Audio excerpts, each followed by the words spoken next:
Hello बच्चों, आज हम लोग स्टार्ट करने वाले chapter number 2 indicators of growth and development, उसका पार्ट 3।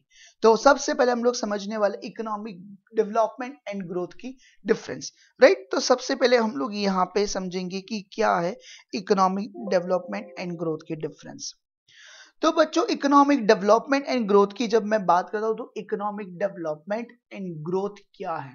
सो बच्चों, डेवलपमेंट जो है आपको अब स्क्रीन पे अच्छी तरह से दिखाई दिया होगा कि इकोनॉमिक डेवलपमेंट बच्चों एक प्रोसेस है। और वो कैसी प्रोसेस है?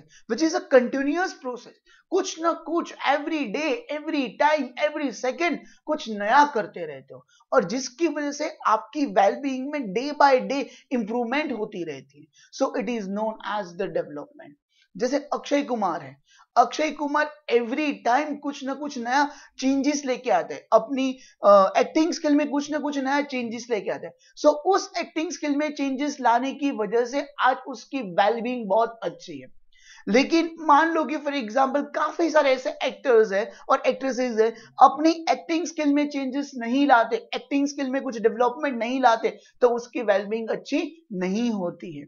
Then after economic growth, economic growth का सिंपल सा मतलब है बच्चों कि लॉन्ग टर्म में आपकी आउटपुट इंक्रीज होती है, आपकी कंपनी की आउटपुट इंक्रीज होती है। So it is known as the economic growth. Second point है कि इकोनॉमिक डेवलपमेंट बच्चों क्या है? प्रोसेस है, और ग्रोथ क्या है? इंसिडेंट है।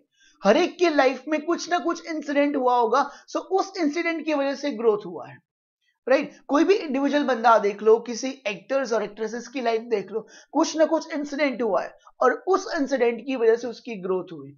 Sanjay Dutt is a best example, क्योंकि संजय दत्त पहले लाइक ड्रग्स और बहुत सारे केसेस में इन्वॉल्व था, लेकिन उसकी लाइफ में ऐसा इंसिडेंट हुआ, और इंसिडेंट क्या हुआ? उसके पापा की डेथ हो गई। अब पापा की डेथ हो गई, देन आफ्टर उसको रियलाइज हुआ कि लाइफ में मुझे कुछ करना चाहिए, तो और वहां से उसकी ग्रोथ स्टार्ट हुई। स्टिल आज आप देख रहे हो कि उसकी ग्रोथ कैसी है। सो ग्रोथ कब होती है बच्चों? इंसिडेंट की वजह से। लाइफ में कुछ इंसिडेंट होता है तब जाके ग्रोथ होती है। नेक्स्ट है, मैंने बहुत बार बोला हुआ है कि economic development is a quantitative and qualitative approach, and economic growth is a only and only quantitative approach है, राइट। इन इकोनॉमिक डेवलपमेंट यहां पे हम जो रिसोर्सेस है, कौन से रिसोर्सेस यूटिलाइज करें बच्चों? Unutilise resources. जो रिसोर्सेस सालों से हमने यूटिलाइज नहीं किए हैं, तो वही रिसोर्सेस को हम लोग यूटिलाइज कर रहे हैं। So it is known as the economic development. उसको हम लोग क्या बोलते हैं? इकोनॉमिक डेवलपमेंट बोलते हैं। और इकोनॉमिक ग्रोथ, ग्रोथ का मतलब यह है कि आपकी पास जो अवेलेबल रिसोर्सेस है, उस रिसोर्सेस से प्रोडक्शन इंक्रीज करो, it is known as the economic growth. और डेवलपमेंट में आपने देखा होगा काफी सारे लोगों में नई नई स्किल इनोवेट की है। उनके पास स्किल थी, लेकिन वो स्किल को वो क्या कर रहे थे? उस स्किल को यूटिलाइज नहीं कर रहे थे, लेकिन वही स्किल उन्होंने डेवलप लॉकडाउन के पीरियड में उन्होंने डेवलप की, राइट। सो इकोनॉमिक डेवलपमेंट क्या है कि कब होगा कि आपके पास जो स्किल है लेकिन आप उसको यूटिलाइज नहीं कर रहे हो, अनयूटिलाइज है, देन आफ्टर आप यूटिलाइज कर रहे हो तब आपकी डेवलपमेंट हो रही है। So it is known as the economic development. Next difference है कि इकोनॉमिक डेवलपमेंट है वो बच्चों डेवलपिंग कंट्री से रिलेटेड है, और ग्रोथ किस कंट्री से रिलेटेड है? डेवलप्ड कंट्री से रिलेटेड है। इकोनॉमिक डेवलपमेंट को मेजरमेंट करना डिफिकल्ट है, लेकिन ग्रोथ को मेजरमेंट करना बहुत ही इजी है। डेवलपमेंट बहुत स्लो प्रोसेस है, तो ग्रोथ बहुत फास्ट प्रोसेस है, राइट। एंड लास्ट जो टॉपिक है कि इकोनॉमिक डेवलपमेंट जो है वो ऑलवेज ऐसा ही बताता है कि कंट्री में इनकम की डिस्ट्रीब्यूशन इक्वल लेवल पे होनी चाहिए। जब तक कंट्री में इनकम डिस्ट्रीब्यूशन इक्वल लेवल पे नहीं होगी, तब तक लाइक क्या होगा? डेवलपमेंट नहीं होगा। और ग्रोथ क्या बताता है कि ग्रोथ का मतलब तो यही है ना कि पर कैपिटल इनकम इंक्रीज होना, नेशनल इनकम इंक्रीज होना, दैट मीन्स ग्रोथ। क्लियर बच्चों? इजी। नेक्स्ट हम लोग कर देखने वाले हैं कि भाई indicators of development. Basically there are 4 indicators: national income, per capital income, PQLI, physical quality life index and human development index. ये 4 इंडिकेटर्स हैं, हम लोग अच्छी तरह से समझने वाले हैं। लेकिन यहाँ पे एक इंपॉर्टेंट नोटिस सुन लो कि नोटिस ये है कि आपको जो बच्चे 2021 में अपीयर होने वाले हैं, राइट, उन बच्चों के लिए limitation of national income and limitation of per capita income syllabus में से ओमिटेड है, तो मैं वो नहीं करवाने वाला, मैं ओनली कंसेप्ट करवाने वाला हूं इस लेक्चर में। तो सबसे पहले हम लोग नेशनल इनकम देखते हैं। अब कंट्री को डेवलपमेंट करना है, तो वो डेवलपमेंट कब करेगा? कंटिन्यूअस बेसिस पे उसकी रियल नेशनल इनकम इंक्रीज होगी। बहुत ध्यान से सुनना, मैंने कौन सा वर्ड्स बताया, रियल नेशनल इनकम। तो एक एग्जांपल है मेरे पास रियल नेशनल इनकम का। जनरली बच्चों नेशनल इनकम कैसे होती है कि नेशनल इनकम होती है बाय वे ऑफ जीडीपी के थ्रू आती है। अब GDP that two types basis पे कैलकुलेट होता है, एक नॉमिनल जीडीपी और एक है रियल जीडीपी। दो वजह से कैलकुलेट होता है, एक नॉमिनल की वजह से भी कैलकुलेट होता है और रियल वजह से भी कैलकुलेट होता है। Nominal GDP always current price show करता है और real GDP always base year price show करता है, राइट। यहाँ पे प्रोडक्शन इंक्रीज होती है। तब हम लोग एग्जांपल ले कि भाई ईयर 2012-13 कमोडिटी हमारे पास वेट एंड क्लोथ है, क्वांटिटी हमारे पास 100-200 है, 100-200 है और उसकी जो प्राइसेस है 10 और 20 है, तो टोटल मिला के हमारी उस साल की जीडीपी हो रही है 5000 जितनी हो रही है। 13-14 में आए तो सेम कमोडिटीज सेम क्वांटिटीज, लेकिन प्राइस यहां पे चेंज हो गई। तो इस साल यानी 13-14 में हमारी जीडीपी इंक्रीज हो गई 8000 की। प्राइसेस चेंज हुआ तो जीडीपी चेंज हुआ, it is known as the nominal GDP. Same thing बच्चों रियल जीडीपी की बात करें तो real GDP base year price है, लेकिन यहां पे प्रोडक्शन इंक्रीज होने की वजह से आपकी जीडीपी इंक्रीज होती है। तो सबसे पहले बात करते हैं कि ईयर 2012-13 एज इट इज, पहले जो मैंने बताया वो कि यहाँ पे आपकी जो जीडीपी है वो कितनी है 5000 रुपीज है इस साल की।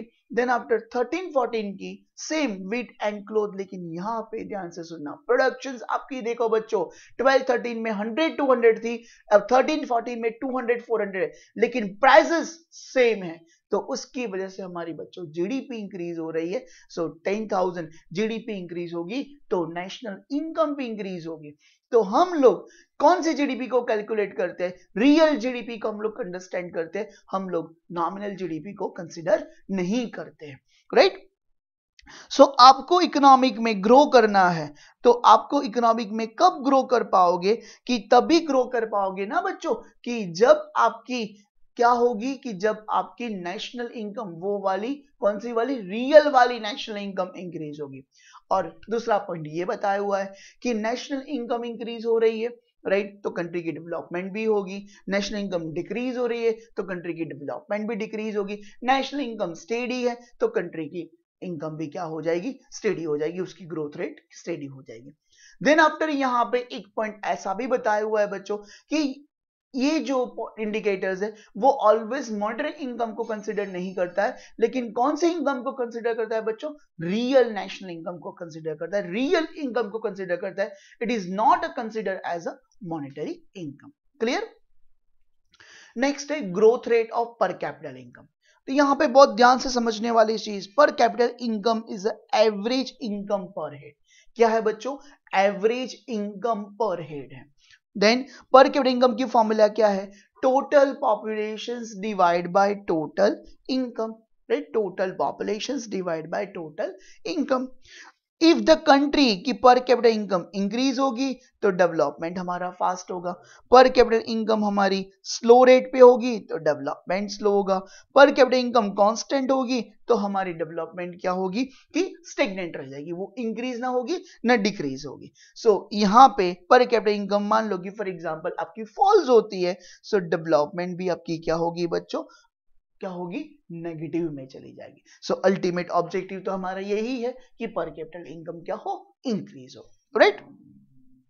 नेक्स्ट बात करें तो मैंने यहाँ पे फ्यू एग्जांपल दिए हुए कंट्री के कि भाई कौन किस कंट्री की कितनी कितनी पर कैपिटल इनकम है। सो नॉर्वे की है 64992, देन आफ्टर चाइना की है 12547 और इंडिया की है 5497। ये जो चीज है वो आपको एमसीक्यू में भी पूछ सकते हैं और कभी कभी वन लाइनर में भी पूछ सकते हैं, तो ये चीज आपको अच्छी तरह से याद रखनी है, राइट। नेक्स्ट है main questions, what is PQL? Generally हम लोग PQL that means physical quality life index, तो आपको यानी नाम से भी पता चल जाएगा क्वालिटी ऑफ द लाइफ। यानी ह्यूमन की क्वालिटी ऑफ द लाइफ कैसे, उसकी वजह से पता चल जाता है कि ये बंदा अपनी लाइफ को कैसे एंजॉय करता होगा, राइट। मान लो कि क्वालिटी ऑफ द लाइफ इतनी अच्छी नहीं है तो उसकी इकोनॉमिकल कंडीशन इतनी अच्छी नहीं होगी, क्वालिटी लाइफ बहुत ही अच्छी है सो इकोनॉमिकल कंडीशंस बहुत ही अच्छी होगी। तो बेसिकली हम लोग यहाँ पे देखने वाले physical quality of the life index. So quality of the life of human being depends किस पे, गुड्स एंड सर्विसेज पे। अब किस टाइप के गुड्स और किस टाइप के सर्विसेज यूज करते हो, वहां से क्वालिटी ऑफ द लाइफ पे लाइक हमें एक आइडिया आ जाता है कि हाँ इस बंदे की इकोनॉमिकल कंडीशन बहुत अच्छी है। मान लो कि फॉर एग्जांपल मैं यहाँ पे एक एग्जांपल ले रहा हूँ, सलमान खान, बताओ quality of the life, sir पूछने जैसे ही बात नहीं, उसकी क्वालिटी ऑफ लाइफ बहुत ही अच्छी है, राइट। मुकेश अंबानी, सर पूछो ही मत, उसकी तो क्वालिटी लाइफ एक नंबर क्वालिटी लाइफ है। तो ये सब लोगों की क्वालिटी लाइफ क्यों बहुत अच्छी क्वालिटी लाइफ है, रीजन बीइंग दैट कि वो अच्छे गुड्स एंड सर्विसेज यूज करते हैं। तो सबसे पहले देखते हैं कि वो कैसे, कि उनका फूड बहुत हेल्दी फूड होता है, ऑर्गेनिक फूड खाते हैं, राइट। फ्यूल, राइट, वो Mercedes, then after Rolls Royce वैसे ही चार्टर्ड प्लेन में घूमते हैं। और नॉन ड्यूरेबल गुड्स, वो अच्छे नॉन ड्यूरेबल गुड्स यूज करते हैं, जैसे मिल्क है वो भी अच्छी कंपनी का यूज करता है, बहुत सारी ऐसी चीजें है नॉन ड्यूरेबल वो अच्छे अच्छे यूज करते हैं। दैट्स वाई उनकी क्वालिटी ऑफ द लाइफ क्या है बच्चों, बहुत ही सही क्वालिटी लाइफ है। Second point, durable and semi durable goods. Durable goods की बात मत करो, यानी पूरे हाउस में एक लाइक हर एक रूम में एक Q1 Q LED curve TV है, राइट। गाड़ी तो देखो तो लाइक बहुत रोल्स रॉय, मर्सिडीज, ये सारी गाड़ियां हैं। Then semi durable goods, crockery, Japan, Italy, बहुत सारी जगह से तो क्रॉकरी आती है। तो यहाँ पे क्या है कि उनकी क्वालिटी ऑफ दी गुड्स जो है वो भी बहुत बढ़िया है, और वो जो कंजम्पशन कर रहे हैं वो तो है ही, पैसे है तो कंजम्पशन करने ही वाले हैं, राइट। नेक्स्ट है consumption of the service during the period of time, वो कैसी सर्विसेज को यूज करें। अब मान लो कि फॉर एग्जांपल सलून की सर्विस के लिए वो दुबई जा रहे हैं, तो भैया उनकी बात निराली है और उनकी इकोनॉमिकल कंडीशंस तो बहुत अच्छी इकोनॉमिकल कंडीशन है। काश हमारी इकोनॉमिकल कंडीशन ऐसी होती कि सलून की सर्विस के लिए दुबई जाते, पानी हमारा फ्रांस से आता, राइट, मिल्क हमारा जर्मनी से आता, ऐसी सर्विसेज मिलती होगी तो यार क्वालिटी ऑफ लाइफ किसकी अच्छी नहीं होगी, तो उसकी क्वालिटी ऑफ लाइफ बहुत अच्छी है। तो आप कैसी टाइप की सर्विसेज यूज कर रहे हो तो उस पर भी डिपेंड्स है। तो ये तीनों चीज इंपॉर्टेंट है फॉर PQLI को कंसिडर करने के लिए। क्लियर बच्चों। नेक्स्ट है एस्पेक्ट्स विच आर इंक्लूडेड, कि जनरली कौन से एस्पेक्ट्स इंक्लूडेड। तो यहाँ पे गुड्स एंड सर्विसेज, बहुत सारी गुड्स एंड सर्विसेज इंक्लूडेड है, लेकिन सबसे पहली बात जो MCQ पर्पस के लिए पूछी जा सकती है कि PQLI को किसने फाइंड आउट किया, तो मॉरिस डेविस मॉरिस ने पहले PQLI को प्रेजेंट किया था। इस बंदे ने मॉरिस डेविस मॉरिस, ये जो चीज है बच्चों कि ये आपको MCQ बेस पे पूछ सकते हैं कि PQLI को फाइंड आउट किसने किया था, तो मॉरिस डेविस मॉरिस ने किया था। अब हम लोग एस्पेक्ट देखते हैं, तो फूड, आपको बहुत अच्छा फूड मिलना चाहिए। हेल्थ एंड मेडिकल सर्विसेज, यानी हमारे यहाँ पे तो 6000 की पॉपुलेशन पे एक डॉक्टर है, तो हेल्थ एंड मेडिकल सर्विसेज बहुत अच्छी होनी चाहिए। हाउसिंग एंड क्लोथिंग बहुत अच्छा होना चाहिए। Education, transportation, energy, population, average life expectancy, infant mortality rate and then after drainage facility, ये सारी चीजें हमारी बहुत अच्छी होगी तब जाके, यानी टोटल 10 एस्पेक्ट्स है। टोटल कितने एस्पेक्ट्स है, 10 एस्पेक्ट्स है। अब मान लो कि फॉर एग्जांपल 10 एस्पेक्ट्स में से मान लो कि 8 एस्पेक्ट भी सही है तो भी PQLI हमारा अच्छा नहीं आएगा। 10 आउट ऑफ 10 आने चाहिए। हर एक एस्पेक्ट की इक्वल इंपॉर्टेंस है और बहुत ही ज्यादा इंपॉर्टेंस, इक्वली बहुत ही ज्यादा इंपॉर्टेंस है इन अ PQLI। सो ये 10 एस्पेक्ट्स आपके सही है आपकी लाइफ में, ये जो 10 एस्पेक्ट बहुत सही है तो आपकी क्वालिटी ऑफ द लाइफ बहुत ही सही है क्वालिटी ऑफ लाइफ। लेकिन इस 10 एस्पेक्ट्स में से मान लो कि 5 to 6 एस्पेक्ट ही सही है तो आपकी क्वालिटी ऑफ द लाइफ इतनी अच्छी नहीं है। देन आफ्टर नेक्स्ट है बच्चों डिटर्मिनेशन ऑफ PQLI। ये क्वेश्चंस 3 मार्क्स में पूछा जा सकता है, कर लो यहाँ पे IIMP मोस्ट इंपॉर्टेंट है, यानी IIMP that means most important, ये मेरा कोड वर्ड है, ऐसा मान के चलो। Most importance determination of the PQLI। तो देयर आर 3 डिटर्मिनेशंस, कौन से? सबसे पहला extent of education, life expectancy and infant mortality rate. कौन से? Extent of education, life expectancy, infant mortality rate. इतना जोर से बोलो कि बाजू वाले को सुनाई दे। There are 3 determinants of PQLI: extent of education, life expectancy and infant mortality rate. Next है एक्सटेंट ऑफ एजुकेशन। तो उसका मतलब ये है कि टोटल पॉपुलेशन में कितने लोग एजुकेटेड है, टोटल पॉपुलेशन में कितने लोग, कितने परसेंटेज एजुकेटेड है, it is known as the extent of education. Then life expectancy, कि न्यू बच्चा बॉर्न होता है वो कितने ईयर क्या होगा, वो कितने ईयर उसकी लाइफ होगी, it is known as the life expectancy. तो number of year child is expected live at the time of birth, कि जब उसकी बर्थ हो तब पता चल जाता है कि बंदा सालों साल यानी 60 to 70 ईयर्स तक लाइक वो जीने वाला है। So it is known as the life expectancy. Then after infant mortality rate, बहुत अच्छी तरह से पता है कि during the number of infants who die before reaching the 1 year age, out of 1000, right, out of 1000 birth is known as the infant mortality rate। यानी infant mortality का मतलब ये होता है कि जो स्मॉल इन्फेंट्स होते हैं वो जब ना 1 साल की एज भी नहीं होती उससे पहले उनकी डेथ हो जाती है। कितने में से? आउट ऑफ 1000 बर्थ, यानी पूरे साल में 1000 जितने बर्थ हुए उसमें से मान लो कि फॉर एग्जांपल 148 जितने इन्फेंट्स की डेथ हो गई, तो समझ लेना बच्चों कि आपकी कंट्री की इन्फेंट मोर्टेलिटी रेट बहुत हाई इन्फेंट मोर्टेलिटी रेट्स है, राइट। तो PQLI में ये 3 इंडिकेटर्स मोस्ट इंपॉर्टेंट है: extent of education, life expectancy and infant mortality rate. So formulation उसका कैसे होता है बच्चों? फॉर्मुलेशन बच्चों उसको कैसे होता है कि 100 पॉइंट ऑफ व्यू से होता है, यानी आपका PQLI 100 से नजदीक है तो दैट मींस आपकी कंट्री की जो क्वालिटी ऑफ द लाइफ है बहुत अच्छी है। लेकिन PQLI 100 से बहुत ही कोसों दूर है तो आपकी कंट्री की क्वालिटी ऑफ द लाइफ इतनी अच्छी नहीं है। और यहाँ पे 3 इंडिकेटर्स को मेजरमेंट किया जाता है, तीनों को सम अप करके डिवाइड बाय 3 किया जाता है। सो जिसकी वजह से जो एवरेज मिलती है और जिस कंट्री का PQLI नियरेस्ट 100 आएगा सो उस कंट्री की डेवलपमेंट बहुत हाई है, और जिस कंट्री का PQLI ऐसा हम लोग बोलते हैं कि 100 से बहुत दूर आएगा तो उस कंट्री की PQLI बहुत ही कम है और उस कंट्री की डेवलपमेंट बहुत ही कम है, राइट बच्चों। नेक्स्ट, अब उसके पॉजिटिव एस्पेक्ट देख ले। सो पॉजिटिव एस्पेक्ट क्या है कि PQLI इंक्लूड कि यहाँ पे लिटरेसी, लाइफ एक्सपेक्टेंसी और एक्सटेंट ऑफ एजुकेशन वो कंसिडर करता है, और उसकी वजह से लाइक क्या होता है कि उसकी वजह से हमें पता चलता है कि कंट्री में कितने लोग एजुकेटेड है, कितने लिटरेट पर्सन है, और साथ में वो किससे बेटर है, पर कैपिटल इनकम और नेशनल इनकम से वो क्या है, बेटर है। Then next है, it is a lesser drawback। National income और पर कैपिटल इनकम में बहुत सारे ड्रॉबैक्स है लेकिन इसमें इतना ड्रॉबैक नहीं है। इट कंपेयर्स, हमें डिफरेंट कंट्रीज की इकोनॉमी को डेवलप कंपेयर करना है, डिफरेंट ग्रुप्स को कंपेयर करना है, मेल और फीमेल के रेशियो को कंपेयर करना है, रूरल एंड अर्बन को कंपेयर करना है, तो हम लोग कंपैरिजन इजी वे पे कर सकते हैं। Next, negative aspects of PQLI की PQLI के नेगेटिव एस्पेक्ट्स क्या है, तो मैंने जो हाईलाइटेड किया हुआ है मैं आपको यहाँ पे नीचे अंडरलाइन कर रहा हूँ तो इजी वे पे समझ में आ जाएगा कि यहाँ पे बच्चों 3 एस्पेक्ट ही इंक्लूडेड हो रहे हैं, और 3 एस्पेक्ट के बेसिस पे किसी की लाइफ को हम लोग जस्टिफाइड नहीं कर सकते।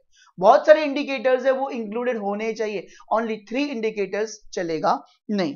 देन आफ्टर उस 3 इंडिकेटर्स से हमें करेक्ट पिक्चर्स नहीं मिलता, राइट, 3 इंडिकेटर्स की वजह से हमें करेक्ट पिक्चर नहीं मिलता। देन नेक्स्ट है, वो ओनली एवरेज बताता है, वो क्या बताता है, ओनली एवरेज बताता है कि 3 का टोटल और डिवाइड बाय 3, यानी ओनली एवरेज ही बताता है। If country's present PQLI is high, so it cannot be generalized that कि economic development है। मैंने बताया ना कि कंट्री की PQLI हाई है, सो हम लोग ऐसा नहीं अंडरस्टैंड कर सकते कि उसकी डेवलपमेंट आई है, क्योंकि ह्यूमन लाइफ में ये जो 3 इंडिकेटर्स है हर एक की लाइफ में इक्वल इंपॉर्टेंस नहीं देते, हर एक की लाइफ में वो इक्वल इंपॉर्टेंस नहीं है। Then it is not right to equal weightage to all indicators, यानी हम हर एक को इक्वल वेटेज नहीं दे सकते हैं, क्योंकि मैंने जो बताया कि 3 aspects do not have same important in a human life. और लास्ट है people of the rich country rise at a slower rate, because average life expectancy हर एक कंट्री के डिसाइडेड होती है। हमारी कंट्री की 68 है, देन आफ्टर चाइना की 80 है, यूएस की 85 होगी। अब 85 से तो इंक्रीज होने वाली नहीं है, 85 से डिक्रीज होगी, लेकिन इंक्रीज तो होगी नहीं। So average life can not increase beyond the particular limit, कि पर्टिकुलर लिमिट से वो हमारी एवरेज लाइफ एक्सपेक्टेंसी इंक्रीज तो नहीं होती है, तो बट ऑब्वियस है उसका पीक्यूएलआई क्या आएगा, बहुत ही कम आएगा। सो ये लिमिटेशंस है। सबसे पहले यहाँ पे 3 एस्पेक्ट ही कंसिडर कर रहे हैं। सो 3 एस्पेक्ट के बेसिस पे हम लोग क्या कर रहे हैं कि एक्चुअली हम लोग डेवलप्ड या डेवलपिंग है वो जस्टिफाइड नहीं कर सकते। दूसरी बात, इस इंडिकेटर से हमें करेक्ट पिक्चर्स नहीं मिलता, यहाँ पे ओनली एवरेज को ही कंसिडर किया जाता है, और ह्यूमन लाइफ में ये 3 इंडिकेटर्स का इतना इक्वल इंपॉर्टेंस नहीं होता है। कि कंट्री की पीक्यूएलआई इतनी प्रेजेंट पीक्यूएलआई हाई है तो ऐसा नहीं समझने का कि कंट्री की डेवलपमेंट बहुत ही ज्यादा है। और यहाँ पे जो वेटेज है, हर एक को इक्वल वेटेज दिया 100, तो ह्यूमन लाइफ में हर एक इंडिकेटर्स की इक्वल वेटेज नहीं होती। काफी सारे के लोगों के लिए एजुकेशन इतना मैटर्स नहीं करता, काफी सारे लोगों के लिए एजुकेशन बहुत ही मैटर करता है। और लास्ट जो पॉइंट है कि पीक्यूएलआई डेवलप कंट्री का बहुत ही स्लो रेट पे आएगा। उसकी रीजन है कि उनकी जो लाइफ एक्सपेक्टेंसी है वो तो इंक्रीज होने वाली नहीं है, तो उन लोगों का जो पीक्यूएलआई है वो बहुत ही स्लो रेट पे आएगा। सो आज बच्चों हमने पॉजिटिव, नेगेटिव और पूरी पीक्यूएलआई हमने अंडरस्टैंडिंग की। Okay, thank you very much.